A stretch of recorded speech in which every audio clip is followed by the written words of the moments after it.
Saudações, peregrinos e forasteiros. Esse que vos fala é Erison Oliveira e eu sou o responsável pelas mensagens no canal TV Em Verdade Vos Digo.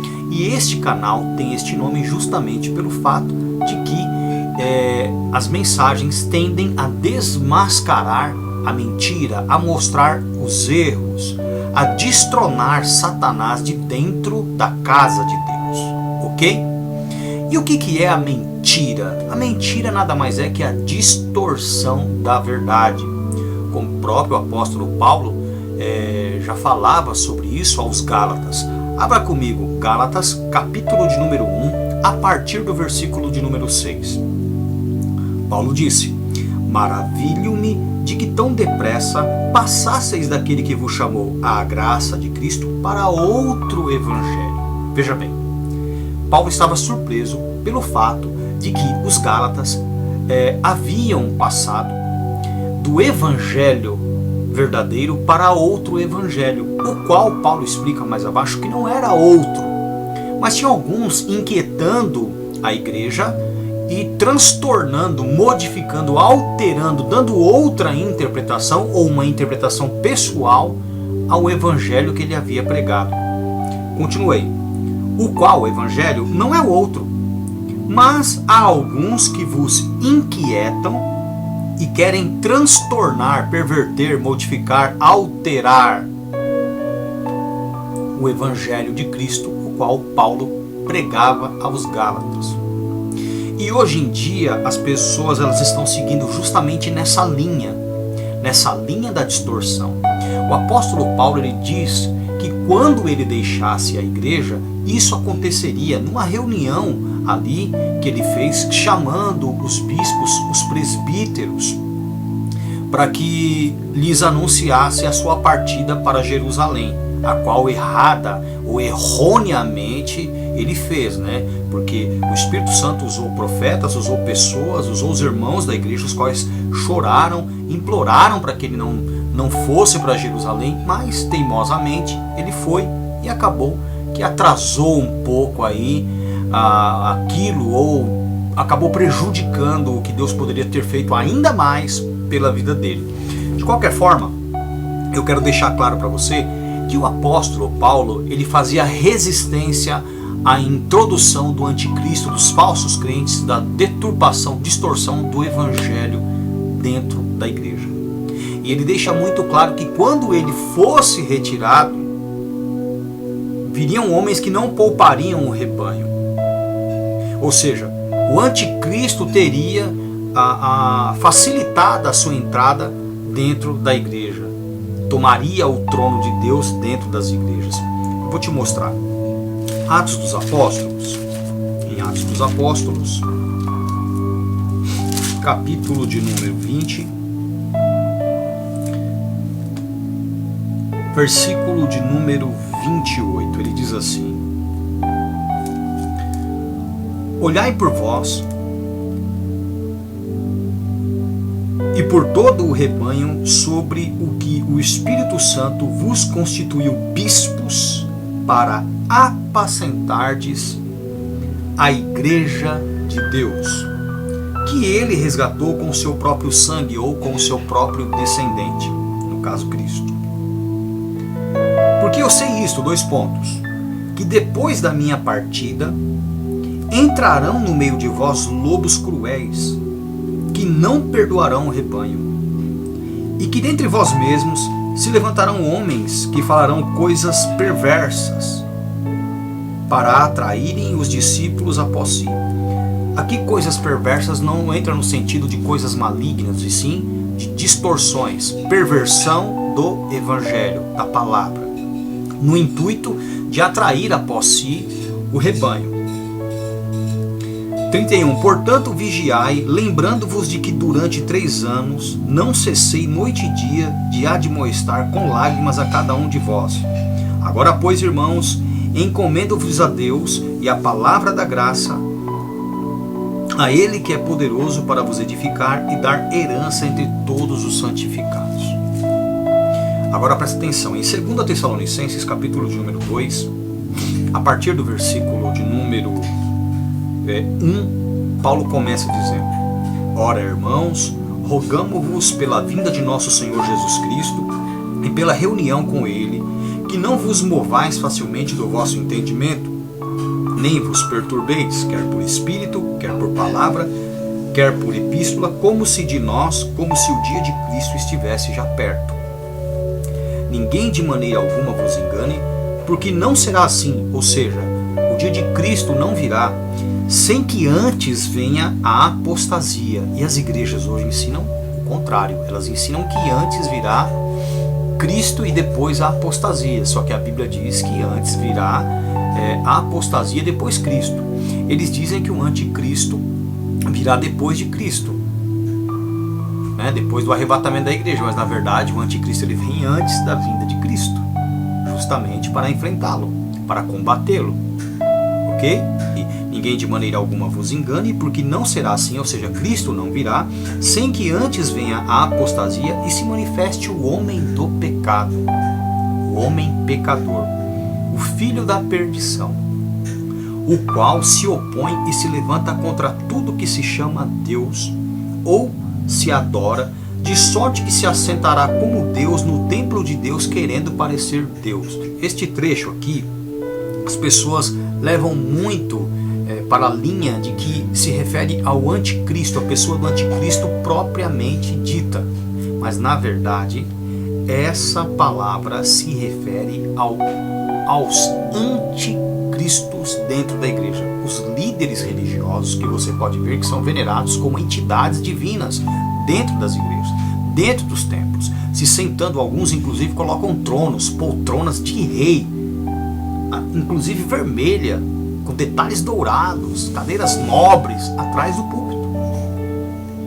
E às vezes, consciente ou inconscientemente, acabam tendo aquilo como um lugar de honra, mas na verdade eles estão se sentando ali como divindades veneradas, adoradas, se colocam numa posição que muitos almejam, invejam, ambicionam alcançar. Mas Paulo continua, ele diz no versículo de número 5, não vos lembrais de que estas coisas vos dizia quando ainda estava convosco? E agora vós sabeis o que o detém, o que impede a sua manifestação, para que a seu próprio tempo seja manifestado ou revelado. Quem era esse que o povo sabia que o detinha? É justamente o apóstolo Paulo, não é o Espírito Santo. Por quê? Porque quando o Espírito Santo for retirado, os que têm o Espírito Santo irão com ele, e logo em seguida virá o fogo para destruir toda a terra, haverá já o julgamento imediatamente. Essa conversa de que você está ouvindo aí de uma terceira vinda de Cristo, ela é heresia. Cristo veio a primeira e voltará a segunda para buscar os que por ele estavam esperando. Ele não vai ter uma terceira colheita. Cristo não vai vir invisível, ele vai vir para ser contemplado por todos os olhos. Todo mundo o verá, ok? Mas vamos lá. Não vos lembrais de que estas coisas vos dizia quando ainda estava convosco? E agora vós bem sabeis o que o detém. Detém quem? O homem do pecado, o filho da perdição, que se assenta como Deus no trono de Deus. E agora vós sabeis o que o detém, para que a seu próprio tempo seja manifestado. Ou seja, quem estava impedindo a manifestação do anticristo dentro da igreja era o apóstolo Paulo, porque ele combatia pela fé. Ele combatia a mentira, a heresia e os falsos profetas, e isso não acontece hoje. Porque no tempo de Paulo ele combatia para que eles não penetrassem na igreja, para que eles não tomassem posse da igreja. Nos dias de hoje, eles combatem para que nós que pregamos a verdade não introduzamos a verdade dentro da igreja. No tempo de Paulo, estes homens eles eram a minoria. Nos dias de hoje, eles são a maioria. No tempo de Paulo, eles eram exceções. No tempo de hoje, eles são a maioria. E nós que pregamos a verdade, somos a exceção. Somos a minoria. Hoje são eles que nos combatem. E o pior é que as pessoas creem nas mentiras deles e não tentam, não consultam a Bíblia para ver se o que estão dizendo está certo ou errado. Não fazem uma comparação entre o que nós que pregamos a verdade dizemos e o que eles dizem. Não conferem a Bíblia. É só um líder falar, olha, esse cara é um herege, que o indivíduo deixa de ouvi-lo. Eu ouço muita gente falando mal dos adventistas e das testemunhas de Jeová. Todavia, tanto os adventistas quanto os testemunhas de Jeová estão muito mais corretos do que a maioria que você vê. Eles estão muito mais próximos da verdade do que a maioria dos que você vê hoje dominando a mídia evangélica e na maioria das igrejas. Ok? Porque, em primeiro lugar, eles pregam unidade. Em segundo lugar, eles pregam contra a exploração financeira. Em terceiro lugar, por exemplo, os adventistas falam da conservação das leis morais, as quais os crentes aboliram. Logo, um dia eu vou falar sobre isso. As testemunhas de Jeová falam que Jesus Cristo veio 100% humano, veio 100% homem. Ambos têm os seus pontos certos que os aproximam ainda mais da verdade. Não estou dizendo que eles tenham toda, mas pelo menos, eu vou ser bem sincero para vocês, uns 70% eles têm. Mas a maioria lá fora não tem 30%. A maioria lá fora não tem 30%. Não tem 30%. E você tem que tomar cuidado. Porque tem pessoas sinceras buscando e se aproximando. Mas tem outras que conservam o erro, que estão cada vez mais distantes. Hoje em dia, por exemplo, você vai num templo, numa igreja dessas chamadas neopentecostais, onde acontecem manifestações espirituais que qualquer ignorante consegue atribuir a Satanás. Consegue ver que é uma manifestação maligna. Todavia, os crentes que estão lá não veem, porque eles não consultam a Bíblia. Tem igrejas sendo pintada exterior e interiormente de tinta preta. Tem igrejas que a luz ela só é acesa sobre o ministro, o pregador. Os membros lá embaixo nem Bíblia trazem, nem Bíblia levam mais às igrejas. Não conferem absolutamente nada. Mas o apóstolo Paulo, lá em Atos, volta um pouquinho. No capítulo 20, no versículo de número... no versículo de número 30, ele diz: e que dentre vós mesmos se levantarão homens que falarão coisas perversas, ou perverterão a palavra. Falarão coisas distorcidas, para atraírem os discípulos após si. Pedro faz a mesma advertência, olha só. Venha comigo agora para 2 Pedro. Pedro ele faz a mesma advertência sobre esses pregadores. 2 Pedro, capítulo de número 2, a partir do versículo de número 17. Ele diz desses líderes: estes são fontes sem água. Puxa, Jesus falou que nós seríamos fontes de água a jorrar pela vida eterna. Pedro aqui está dizendo que eles são fontes escassas, fontes sem água alguma. Nuvens levadas pela força do vento, vento de doutrina, ou costumes, para os quais a escuridão das trevas eternamente se reserva. Porque falando coisas muito arrogantes de vaidades, engodam, seduzem com as concupiscências da carne, com os desejos carnais, e com dissoluções, depravação, aqueles que se estavam afastando dos que andam no erro, prometendo-lhes liberdade, sendo eles mesmos servos ou escravos da corrupção, porque de quem alguém é vencido, do tal faz-se também servo. Porquanto, se depois de terem escapado das corrupções do mundo pelo conhecimento de nosso Senhor e Salvador Jesus Cristo, forem outra vez envolvidos nelas e vencidos, tornou-se-lhes o último estado pior do que o primeiro. E é o que acontece. A pessoa começa a se afastar daqueles que andam no erro, começa a ter uma noção, começa a ter um entendimento. Vem um falso profeta com um discurso humanista: você é um campeão, você é um vencedor, Deus te chamou para pregar nas nações, Deus te chamou para ser um escolhido, um ungido, um poderoso homem de Deus. Deus e tal, Deus vai te dar riqueza, saúde, a mulher e o homem que você quer, e bababá, não tem problema você ser gay, não tem problema você fumar, beber, não tem problema, Deus vai te usar, esse tipo de ministração. Você pode ser um cantor de funk, de rap, Deus quer você desse jeito, não tem importância se você anda sensual, erótico, tatuado, ou seja, todas mensagens que contrariam os mandamentos morais. São só mensagens carnais que massageiam e inflam o ego dos ouvintes. Mensagens de autoajuda. Meu amigo, você quer pregar algo que ajude alguém? Pregue a verdade. A verdade revela os pecados. Leva o cara ao arrependimento. Mostre onde estão os erros dele pelo Evangelho.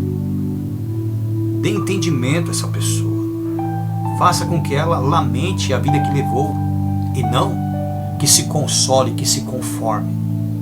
Hoje é crente bebendo, crente fumando, crente se tatuando, crente sendo sensual, crente sendo erótico, pornográfico. As mulheres não são mais submissas aos seus maridos, os maridos são violentos com as suas mulheres. Não pode ter o divórcio, sendo que dentro dessas igrejas a maioria dos casamentos não são de Deus. Aí, por conta de terem filho e constituírem uma família, os conflitos interiores entre os cônjuges, eles tentam, como que eu posso dizer, consertar, mantendo-os no sofrimento de uma união que não foi proporcionada por Deus. Porque algo que é proporcionado por Deus é harmonioso. Existe uma aliança, uma cumplicidade. Se há conflitos, se há confrontos, não é proveniente de Deus, não há unidade nisso. Pelo contrário, a facção, a discórdia. E os filhos crescendo num ambiente como esse se tornarão tais como seus pais. E o pior, alguns podem até crescer em uma fé totalmente distorcida, como hoje acontece na maioria das igrejas. Os piores jovens que existem são os filhos dos pastores, são os que mais dão mau testemunho. Ok? E a igreja moderna tem criado uma série de atrativos para prender as pessoas na igreja. Criam cargos, ministérios, por exemplo, grupo de louvor, grupo de dança, grupo de intercessão, grupo de gesto, grupo de jovens, grupo de velhos, grupo de senhoras, de senhores, grupo do coral, coral de homem, coral de mulher. Criam uma série de coisas que não são bíblicas e prendem as pessoas. Se você tira qualquer tipo desse atrativo, se você, como que eu posso dizer, depõe uma pessoa dessa posição que você deu a ela, o que acontece? Ela sai da igreja. Se ela perde um cargo, se ela perde uma obrigação, ela sai da igreja. Por quê? Porque ela é vaidosa, ela é presunçosa, ela é arrogante, ela é soberba, ela não foi liberta. Ela não foi liberta. E a maioria das pessoas que compõem esses grupos, você pode observar que são cegas, não tem o menor entendimento, não tem a menor capacidade de fazer discípulos, de atrair pessoas às igrejas. Hoje as igrejas não vão atrás das pessoas. Hoje elas têm uma porta larga que qualquer um pode entrar e continuar vivendo do jeito que acha melhor. A porta da igreja ela é estreita. Muitos procuram por ela e poucos a encontram. Mas para que a pessoa possa entrar, é necessário que alguém saia, vá atrás dela e traga. Os que estão procurando, eles têm que ser procurados. E hoje não acontece isso. Por quê? Porque hoje o homem do pecado, o anticristo, ele já está espiritualmente agindo. O apóstolo Paulo, ele combatia contra isso naquela época. Porque naquela época eram raros os casos. As investidas elas eram combatidas. Poucos conseguiam se infiltrar e os que se infiltravam eram desmascarados. Hoje é o contrário. Os sinceros tentam entrar, mas os falsos os detêm, os colocam para fora. Tentam arrumar alguma coisa para tirar a sua credibilidade. Eu já passei por isso. de líderes avisarem o rebanho: olha, não ouça as ministrações dele, não acesse o canal dele, não dê crédito para ele, tome cuidado, ele é um falso profeta. E eu chamei muitas vezes esses caras para um debate, muitas vezes desafiei a igreja inteirinha, mas até hoje, eu nunca fui aceito nesses debates, nunca aceitaram minha proposta. Por quê? Porque sabem, meu amigo, que se eu for lá e eu abrir a Bíblia, eu vou falar e o que eu falar ali vai soltar ferpa para tudo que é lado. Vai atrair pessoas após mim, e muitos vão sair da igreja, os incautos, não vão nem para um lado nem para o outro, e outros vão ser inimigos. Então eles vacinam o rebanho para que eu não tenha liberdade de entrar e pregar a verdade. Outros tentam me atacar por tropeços, por falhas, por pecado, pelo passado, mas são os imbecis, porque se for debater o evangelho, só pelo fato de me atacarem acerca disso, eles já, só Romanos capítulo 2 já acaba com a raça deles. Mas eu não quero nem entrar nesse mérito, ok? Não quero nem entrar nesse mérito. O ponto aqui que eu quero deixar claro para vocês é que existe uma distorção do evangelho milenar, que se estende e que evoluiu desde a época em que Paulo saiu, ali do meio da igreja. Foi a hora que eles entraram. Paulo deixa isso claro ao rebanho dele, aqueles a quem ele era responsável. Olha, quando eu saí, dentre vocês se levantarão homens que não pouparão o rebanho, que vão perverter o evangelho para atrair após si o rebanho. João, o apóstolo, enfrentou homens assim. Eu vou mostrar para você, olha só.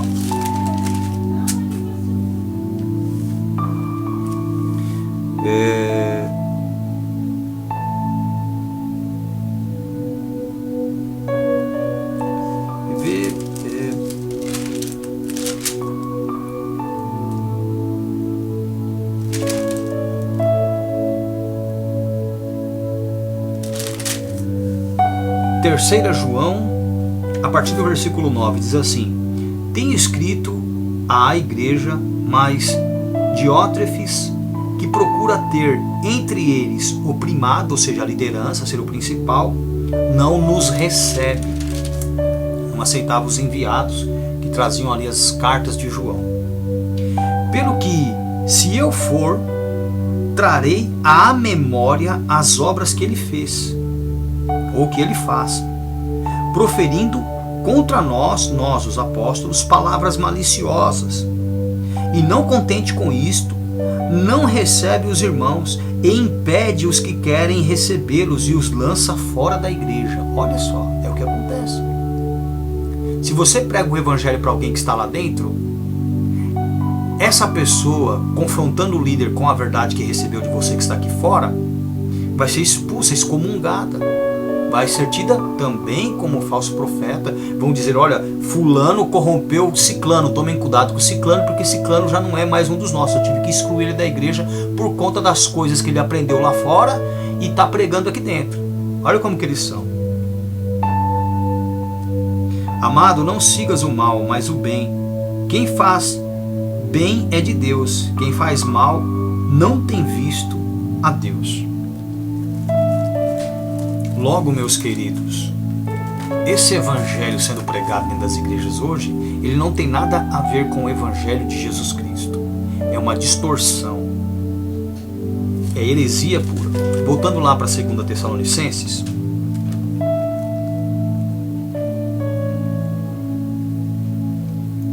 Então Paulo fala o seguinte, 2 Tessalonicenses 2:3.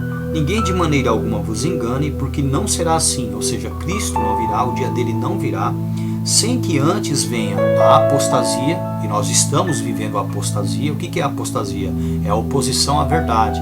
É uma pessoa que se colocou como opositora ao que está sendo pregado, neste caso o Evangelho. Ninguém de maneira alguma vos engana, porque não será assim, Cristo não virá, o dia de Cristo não virá, sem que antes venha a apostasia. E se manifeste o homem do pecado, o filho da perdição, o qual se opõe e se levanta contra tudo que se chama Deus ou se adora, de sorte que se assentará como Deus no templo de Deus, querendo parecer Deus. Hoje eles já estão dentro da igreja. Tem uma diferença de o anticristo para os anticristos. Os anticristos sobre si têm o espírito do anticristo. E uma das doutrinas principais manifestada, pregada por ensinada por aqueles que têm o espírito do anticristo, é justamente a divinização de Cristo. Porque quando você diviniza Jesus, você dá a ele a capacidade de ter vencido o pecado por conta de ter vindo poderoso, por conta de ter algum atributo ou uma condição que o tornou superior e imune às paixões da natureza, imune aos pecados. Ele teria vindo híbrido com uma formação, uma carne diferente da nossa, e por isso ter suportado os pecados. Ou seja, você prega um Cristo cuja postura é impossível de ser alcançada. Só que a Bíblia diz que a salvação depende de que eu alcance a forma dele, o comportamento dele, de que eu alcance a sua estatura por completo. Você entendeu?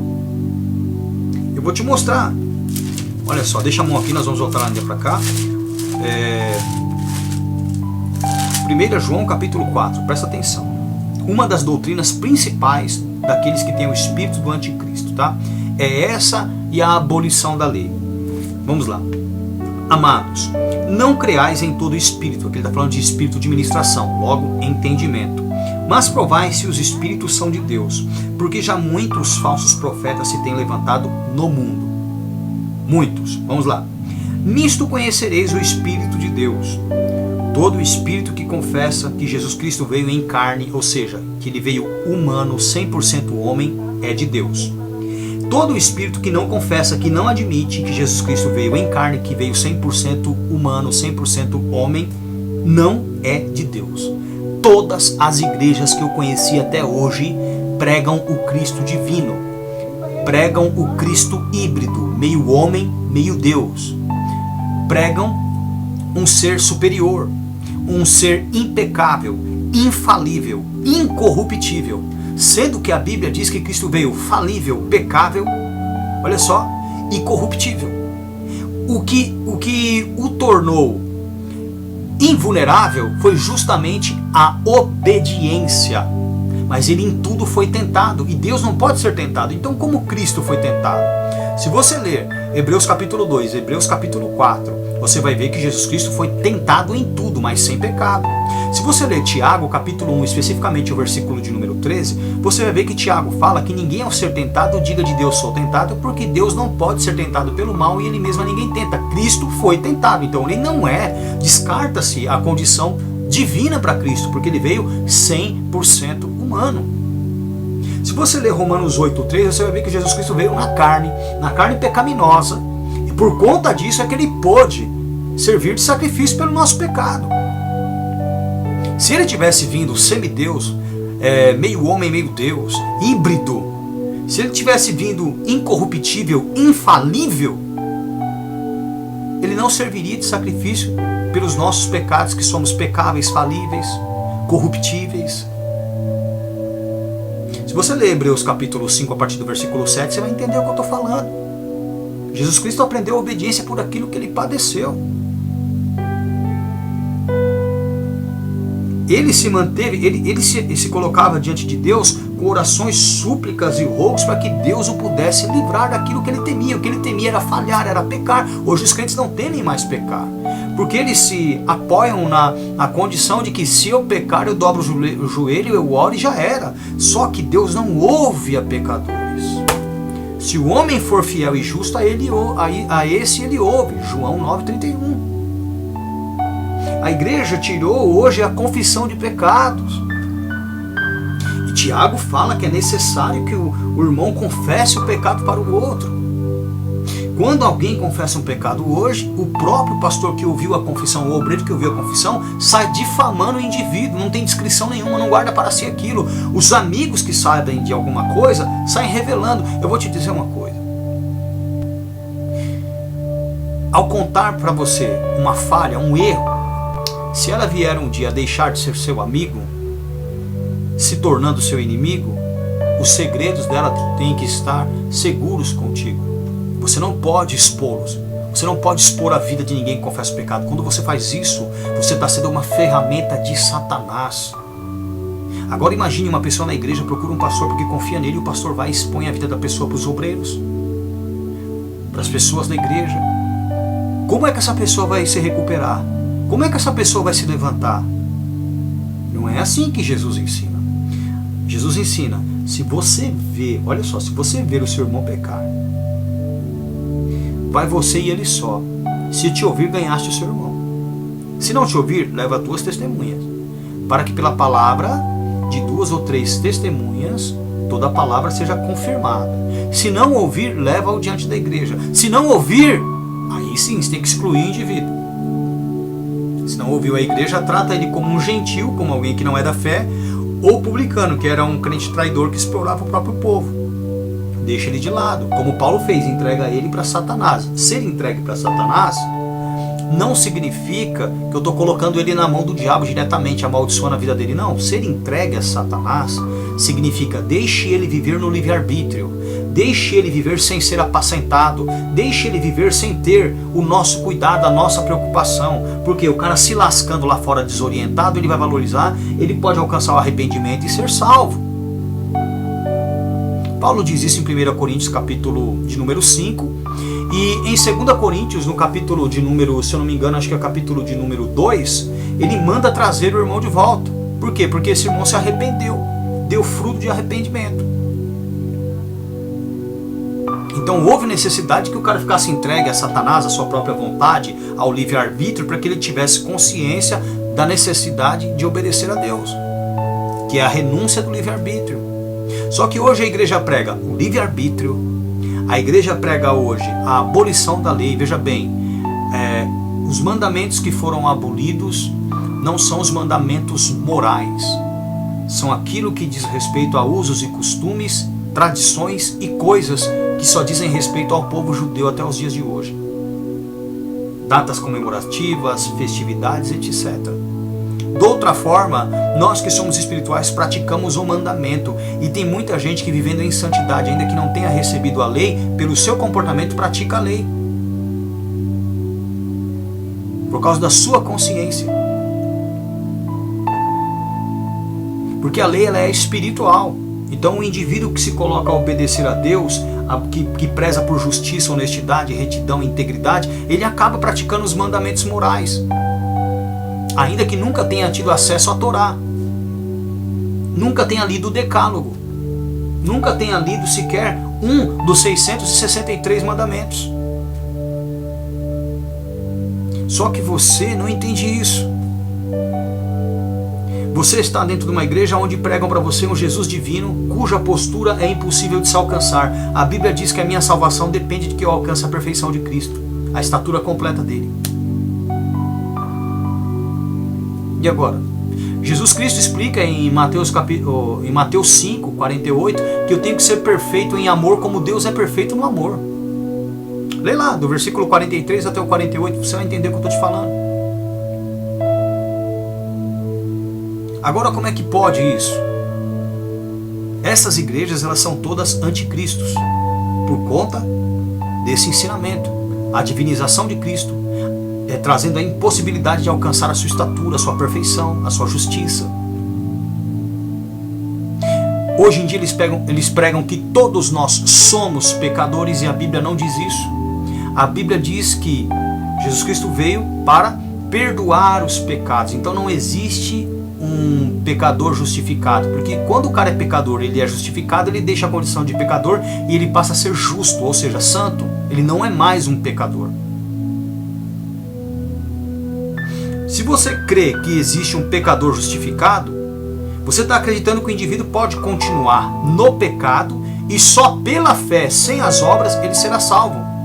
A salvação chega independente das suas obras, mas ela se mantém, ela é conservada se você praticar as obras de Deus. Lê lá, Efésios capítulo 2, 8, 9 e 10, que dizem isso. Te leva a essa linha de raciocínio. Ah, mas não há um justo sequer. Não há? Então lê lá, Romanos capítulo 3, do versículo de número 23 até o versículo de número 26. E você vai ver se é dessa forma que se interpreta. Você só tem ouvido palavras que massageiam o seu ego, que tiram de você a responsabilidade da salvação da sua alma. E por isso você está desse jeito. E se a leitura do que está escrito é daquele jeito que se interpreta, porque a Bíblia não é por interpretação, ela é por revelação. Do jeito que está escrito é para se praticar. É claro que eu digo isso a respeito das coisas morais e da manifestação do Evangelho por meio de Cristo. Estou falando antes de Cristo. Entenderam? Porque antes de Cristo, tudo que havia lá era contrário à postura de Cristo. Porque quem estava lá passando-se por Deus era o enganador, alguém que dizia ser. Quando Cristo veio, foi quem ele revelou o Pai. Se ele não tivesse vindo, ninguém saberia, ninguém teria a menor noção de quem é Deus. Porque lá atrás, tudo era falado de forma metafórica. Deus falava aos pais pelos profetas, e não era a todo instante, porque o Espírito lá era por medida. Hoje não. Hoje só será salvo quem é pleno do Espírito. Em Cristo habitou a plenitude da divindade. Logo, se eu sou membro do corpo dele, que é a igreja, essa plenitude virá sobre a minha vida. Eu serei plenamente possuído, tomado por Deus. São verdades que ninguém te diz. E o apóstolo Paulo oferecia resistência, como hoje eu ofereço resistência. Eu vou continuar pregando a verdade até eu morrer. Eu vou combater.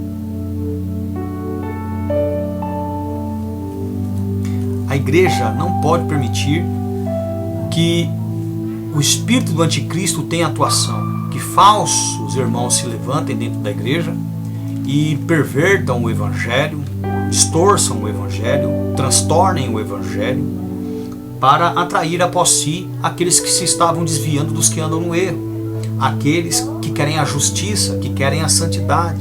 Porque se os tais forem enredados por estes, o estado deles se tornou pior do que antes. Voltando lá para Tessalonicenses, 2 Tessalonicenses capítulo 2, versículo 5, Paulo diz: não vos lembrais de que estas coisas vos dizia quando ainda estava convosco? E agora vós sabeis o que o detém, ou seja, o que o detinha a manifestação do homem do pecado, do homem da iniquidade, do anticristo, do falso profeta dentro da igreja, era o apóstolo Paulo. Para que a seu próprio tempo seja manifestado, porque já o mistério da injustiça opera. Somente há um, que era o apóstolo Paulo, como ele disse lá em Atos 20, 29 e 30, que agora resiste até que do meio seja tirado. Então Paulo está falando, olha, quando eu sair, como ele falou lá para os bispos, presbíteros de Éfeso, quando eu sair, até dentre vocês vão se levantar alguns que vão perverter o evangelho para atrair após si o rebanho, as pessoas, os discípulos. Ok? Porque já o mistério da injustiça opera, somente a um que agora o resiste até que do meio seja tirado. Eu ofereço resistência. Junte-se a mim oferecendo essa resistência também. Preste atenção nas mensagens que nós pregamos. Estude, analise, compartilhe, divulgue o nosso canal. Se você ama as pessoas, divulgue as nossas mensagens. Eu não cobro nada para pregar. Eu não cobro absolutamente nada. Nunca cobrei. De graça eu recebi, de graça eu dou. A única coisa que eu quero é que você compartilhe essas mensagens para que outras pessoas possam ser esclarecidas. Vamos compor uma igreja formada por pessoas éticas. Não importa o seu passado, não importa o que você fez até agora. Eu já cometi tantos erros, mesmo sendo pastor, eu já pequei tanto. Eu cometi mais erros sendo pastor do que quando eu estava no mundo. Sabe por quê? Porque eu tive péssimos líderes. Porque eu confiei em pessoas imundas, em pessoas sujas. Porque eu não vigiei, eu dormi. E veio o inimigo e semeou no meio da plantação o joio. Mas agora acordado, experiente, né? Eu estou trazendo essa mensagem para você, independente do erro que você tenha cometido, independente do pecado que você tenha cometido, sendo líder ou não, junte-se a mim nessa luta, pregando a verdade para resistir ao anticristo, ao espírito dos falsos profetas dentro da igreja, o espírito do anticristo, o espírito da operação do erro. Vamos compor um rebanho de pessoas que têm o intuito de serem santas, que têm o intuito de viverem para Deus, que querem alcançar a estatura de Jesus Cristo. Vamos combater os falsos profetas, vamos combater as heresias, vamos combater o pecado, vamos buscar a santidade juntos, vamos aprender juntos, mas vamos lutar. Nós não podemos deixar que a igreja continue como ela está. A corrupção ela não está só na política. A corrupção não está só na segurança pública. A corrupção está principalmente dentro das igrejas. Porque se tivéssemos uma igreja honesta, ética, no que diz respeito aos padrões do Evangelho, com certeza a nação não estaria no estado que ela está. Com certeza não. Porque um povo moral, um povo que tem dignidade, um povo que tem honra, que tem justiça, não há proliferação de pecado, de desonestidade dentro desta nação. O que vai salvar as pessoas, o que vai salvar a nossa nação é a nossa santidade, é o nosso conhecimento, é a nossa integridade. Ok? Versículo 8. E então será revelado o iníquo. O que é iníquo? A palavra iníquo, ela em grego é anomia. Prefixo de negação. Nomia vem de nomos, leis. Então anomia ou anomo é aquele que se opõe, é o ato de se opor ao Evangelho, à palavra, a Deus, às leis, aos mandamentos. Anomia, oposição ou desobediência à lei. E as igrejas hoje estão dizendo que nós não podemos praticar a lei. Olha que coisa, nós não estamos na lei, nós estamos na graça, meu amigo. Tem uma diferença de regime da lei para regime da graça. Paulo ali falava de regime. Quando se fala de abolição da lei, não se fala do mandamento moral que é espiritual. Se fala da lei ritualística, da lei das tradições, dos costumes, das ministrações, essas coisas que são fúteis. Não se fala de mandamentos morais, porque a partir do momento que a lei é abolida, dentro da igreja pode haver homossexualismo, pode haver prostituição, poligamia, adultério, fornicação, idolatria, roubo, desonestidade. Se há a abolição da lei, a imoralidade predomina. E por que você acha que hoje dentro da igreja a imoralidade e o pecado tem predominado? Justamente por conta deles pregarem a abolição dos mandamentos morais, da lei. Por que as pessoas hoje não se preocupam com a salvação? Porque eles pregam que a salvação é pela graça, sem a necessidade de se praticar as obras. Não, querido. Você alcança a salvação sem merecer, simplesmente por um ato de fé. Todavia, para conservar é necessário que você viva como Deus quer, porque Tiago fala: mostra-me a tua fé sem as obras e eu te mostrarei a minha fé pelas minhas obras. Porque a fé sem as obras, ela é morta. Não existe salvação. Eu vou te mostrar, olha só, Tiago 2,14. Meus irmãos, que aproveita se alguém disser que tem fé e não tiver as obras? Que aproveita? Qual é a utilidade? Você diz que crê em Deus, mas você não pratica. Ou pratica uma ou outra coisinha. Porventura a fé pode salvá-lo? Versículo de número 17. Assim também a fé, se não tiver as obras, é morta em si mesma. Mas dirá alguém: tu tens a fé, e eu tenho as obras. Mostra-me a tua fé sem as obras, e eu te mostrarei a minha fé pelas minhas obras. Olha só o que Tiago está dizendo. Se você tem fé e você não pratica, não adianta de nada. A prática são as obras.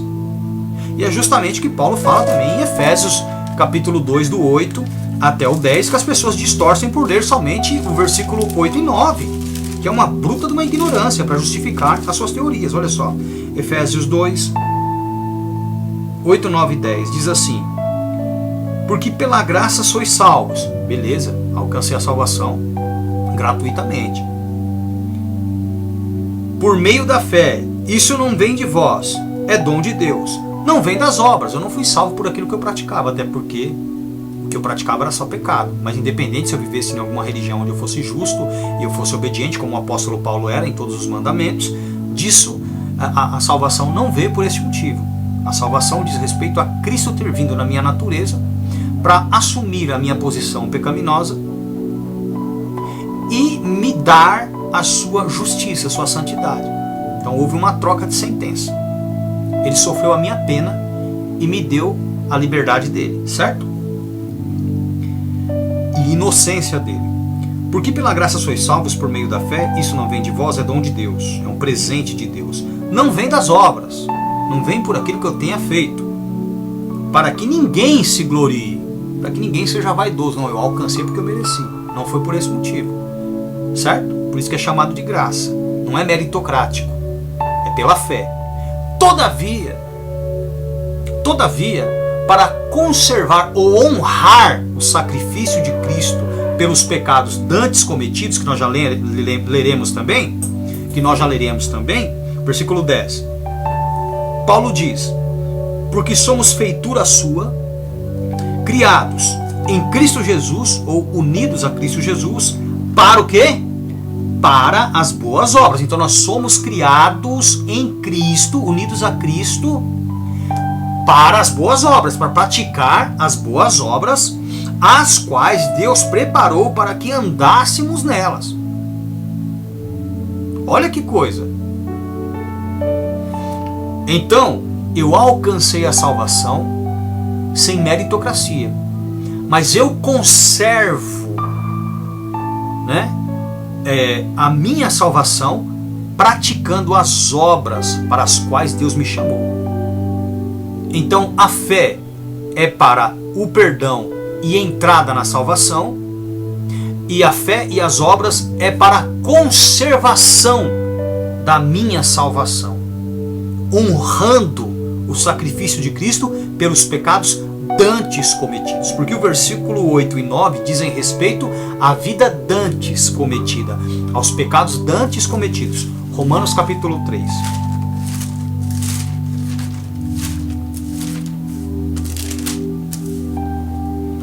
A partir do versículo 23, como eu havia dito anteriormente. Porque todos pecaram e destituídos estão da glória de Deus. Pecaram pretérito e não pecaram presente. Ok? Pecaram pretérito. A terceira pessoa do plural, tanto no pretérito como no presente, tem a mesma conjugação. Todos pecaram. Ok? Então é pretérito e não presente. Muitos leem aqui como se fosse presente, e não é, é pretérito. Sendo justificados, ou seja, saindo dessa condição, gratuitamente pela sua graça, seu favor imerecido, pela redenção que há em Cristo Jesus. Então o versículo 23 fala do que eu era, e o versículo de número 24 fala da minha condição depois da minha fé. Certo? Ao qual Cristo, Deus propôs para propiciação pela fé no seu sangue, para demonstrar a sua justiça, pela remissão dos pecados, ou a retirada dos pecados, dantes cometidos debaixo da paciência de Deus. Então, eu tinha pecado, pretérito, mas eu fui justificado gratuitamente pela graça, pela redenção que há em Cristo Jesus, ao qual Jesus, Deus propôs para a propiciação pela fé no seu sangue, para demonstrar a sua justiça e remissão, retirada dos pecados, ou perdão dos pecados dantes cometidos.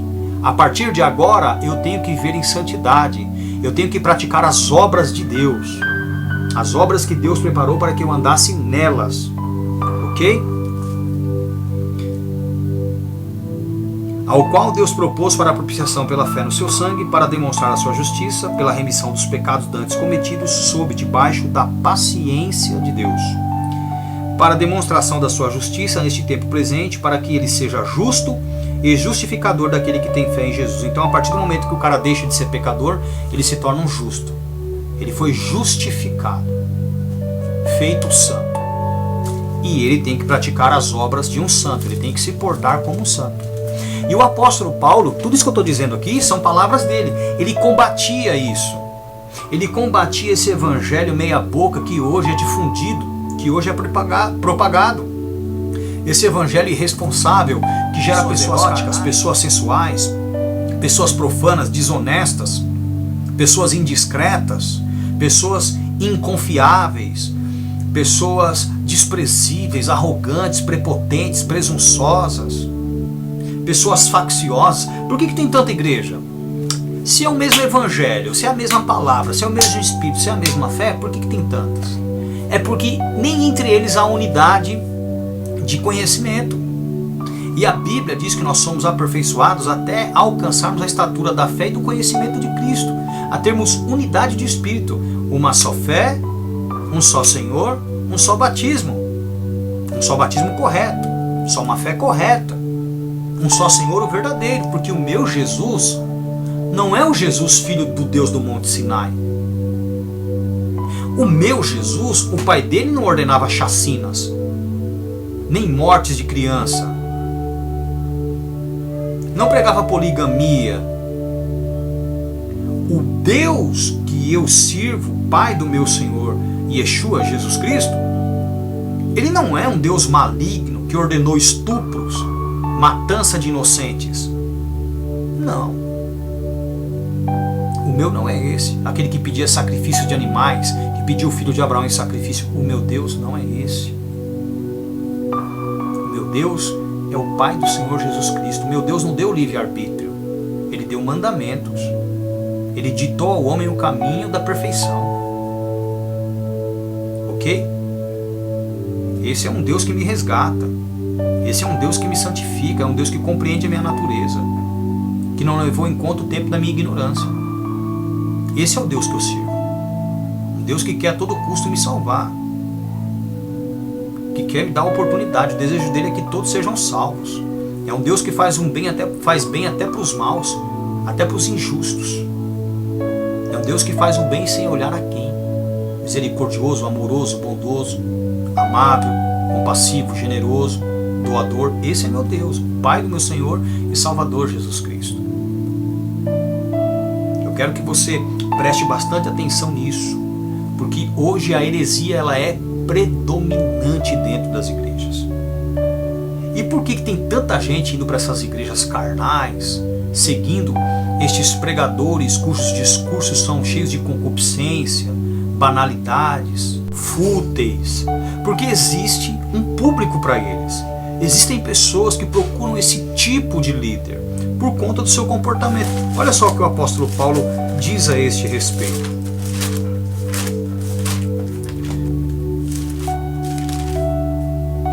Em 2 Timóteo, capítulo de número 3. Sabe, porém, isto, que nos últimos dias sobrevirão tempos trabalhosos ou difíceis, porque haverá homens amantes de si mesmos, avarentos, presunçosos, soberbos, blasfemos, desobedientes a pais e mães, ingratos, profanos, sem afeto natural, irreconciliáveis, caluniadores, incontinentes, cruéis e sem amor para com os bons. Vamos lá. Sem afeto natural, homossexuais, irreconciliáveis, que perderam a oportunidade da salvação, que não conseguem se reconciliar com Deus por conta do prazer que eles têm em pecar. Caluniadores, que gostam de falar mal das pessoas. Incontinentes, descontrolados sexualmente, aquele que não consegue ficar em castidade, aquele que não se contém, aquele que é pornógrafo, aquele que cobiça, que é cheio de concupiscência.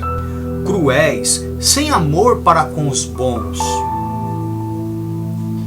traidores, obstinados, orgulhosos, mais amigos dos deleites, dos prazeres do que amigos de Deus, tendo aparência de piedade, de que pratica o evangelho, mas negando a eficácia dela. Destes Paulo pede: afaste-te. E estes são os tipos de pessoas que compõem hoje as igrejas. Esse comportamento, quem tem essa postura, esses líderes que Pedro fala em 2 Pedro do 17 até o versículo de número 21, atendem esse tipo de público. Paulo fala o seguinte, no capítulo 4, a partir do versículo de número 1, ele pede para Timóteo: conjuro-te, pois, diante de Deus e do Senhor Jesus Cristo, que há de julgar os vivos e os mortos na sua vinda e no seu reino, que pregues a palavra, instes a tempo e fora de tempo, redarguas, repreendas, exortes, com toda a longanimidade e doutrina e ensino. Porque virá tempo em que não sofrerão ou suportarão a sã doutrina, o são ensino, mas tendo comichão nos ouvidos, desejo de ouvir coisas agradáveis, amontoarão, ajuntarão para si, procurarão para si doutores ou mestres ou professores, conforme as suas próprias concupiscências, conforme os seus desejos carnais, e desviarão os ouvidos da verdade, voltando às fábulas. Olha só, eles vão desviar o ouvido da verdade, porque eles são carnais, porque eles são, como Paulo diz ali no capítulo de número 3, então eles vão procurar mestres que atendam às suas necessidades, que preguem aquilo que eles gostam de ouvir. Vão se afastar, vão se desviar da verdade. Lá em Provérbios 21:16 diz assim: o que anda desviado do caminho do entendimento, do caminho da verdade, na congregação dos mortos repousará. Jesus Cristo disse em João 8:31 e 32 aos judeus que haviam crido nele: se vós permanecerdes na minha palavra, verdadeiramente sereis meus discípulos e conhecereis a verdade, e a verdade vos libertará. Em João 17:17 ele disse: santifica-os na verdade, a tua palavra é a verdade. Então hoje, esse tipo de pessoa, eles vivem em cima de um evangelho que não é outro, mas é um evangelho transtornado, modificado, alterado, pervertido pelos líderes que querem atrair após si o rebanho, desviando aqueles que estavam saindo do caminho errado após si, fazendo com que os tais os sigam e vão atrás de suas promessas, mas eles são escravos e prometem liberdade. Eles são cheios de carnalidade e querem libertar os outros. Nem eles são libertos, nem eles são santos, e querem trazer uma palavra que ofereça algum tipo de benefício. Mas que benefício é esse que é só carnal, nunca doutrinário, nunca discipula, nunca modifica a pessoa? Às vezes a pessoa vai, pega a aparência, mas não tem o caráter, não tem o coração, não tem o entendimento de um homem e de uma mulher de Deus. Palavras de autoajuda nunca traz disciplina, nunca traz correção. É só emoção, emoção, emoção, vibração. Só isso, conhecimento nada. As pessoas não ganham entendimento. Você pode ver, esses líderes, as suas pregações, as suas mensagens são todas por esboço. O cara não prega porque ele não está selado, então ele não tem o que tirar da mente para falar. Não é o Espírito Santo que usa ele. Ele está ali, olha, tudo é por tópico. Tudo é por itens. E se depois que terminar a reunião você vier perguntar para ele qual é o primeiro tópico que ele citou, ele não vai saber te dizer. Alguns que decoram textos, decoram, mas não tem a interpretação correta dele, porque interpretam de maneira pessoal, e nenhum texto da Sagrada Escritura é de particular interpretação, porque é revelada a palavra já está revelada. Você tem que entender o que está escrito. É diferente, entender é diferente de interpretar. A interpretação ela é particular, a revelação ela é exclusiva. Ou você tem ou você não tem. Por isso que homens, quando vão ler o Evangelho, não entendem bolhufas. Aí você fala, poxa, quando o senhor lê eu entendo, mas quando eu vou ler sozinho eu não entendo. Por quê? Isso é falta do Espírito Santo. É o Espírito Santo que convence o homem do juízo, da justiça e do pecado. É o Espírito Santo. Quando uma pessoa tem o Espírito Santo e ela prega, ela lê para você, você entende. Quando não tem, é só encheção de linguiça. É só palavra que agrada, que massageia o ego. É aquele evangelho banal. Você vai vencer, o cara está derrotado. Você vai vencer. Levanta o cara primeiro. Deus vai te dar dinheiro. Pô, pra que serve o dízimo e a oferta? Dá dinheiro pro cara. Deus vai levar um mantimento pra sua casa. Por que você não pega? Me pergunta lá quem tá precisando. E entre os irmãos ali, já ajuda o irmão. Deus vai te abrir uma porta de emprego. Porque enquanto o irmão está desempregado, você não sustenta ele pagando aluguel, pagando água, luz, fazendo as compras, dando dinheiro para ele procurar emprego. Por que você não faz isso? Você não é de Deus? Você não é um líder de Deus?